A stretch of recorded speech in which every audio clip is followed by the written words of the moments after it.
నమస్తే welcome to ఈహా TV నేను Saritha BRS అధినేత ప్రతిపక్ష నేత తెలంగాణ తొలి సీఎం మన కేసీఆర్ ఆయన ఇల్లు మారుతున్నట్టు తెలుస్తుంది అయితే తనకు సెంటిమెంట్ గా ఉన్న నందినగర్ ఇంటిని వదులుకోవడం ఆయనకు అస్సలు ఇష్టం లేనప్పటికీ కూడా ఇల్లు మార్చాల్సిన పరిస్థితి నెలకొంది రోజు వచ్చిపోయే వాహనాలు పార్టీ నేతలు కార్యకర్తలతో బంజారాహిల్స్లోని నందినగర్ కాలనీలో ట్రాఫిక్ జాములు అవుతున్నాయని ఇదే విషయాన్ని అటు పోలీస్ శాఖ ఇటు ప్రజలు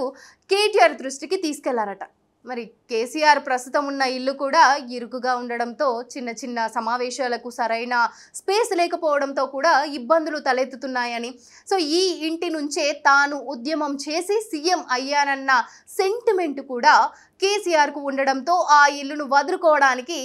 ఇష్టంగా ఉన్నారట మరి అయితే ప్రస్తుతం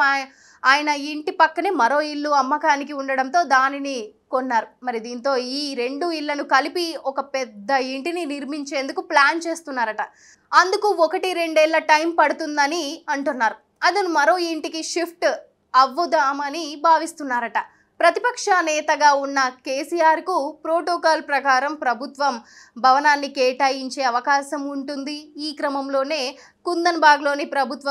క్వార్టర్స్ను కేసీఆర్ పరిశీలించారని కూడా తెలుస్తుంది అయితే మంత్రిగా ఉన్నప్పుడు జానారెడ్డి నివాసం ఉన్న క్వార్టర్ అది మరి స్పీకర్కు కేటాయించిన ఆ క్వార్టర్ను కూడా కేసీఆర్ పరిశీలించారట మరి కార్యకర్తలు నేతల తాకిడితో ఆ ప్రాంతంలో ఇబ్బందులు తలెత్తకుండా ఉండే ఇల్లు కోసం అన్వేషిస్తున్నారట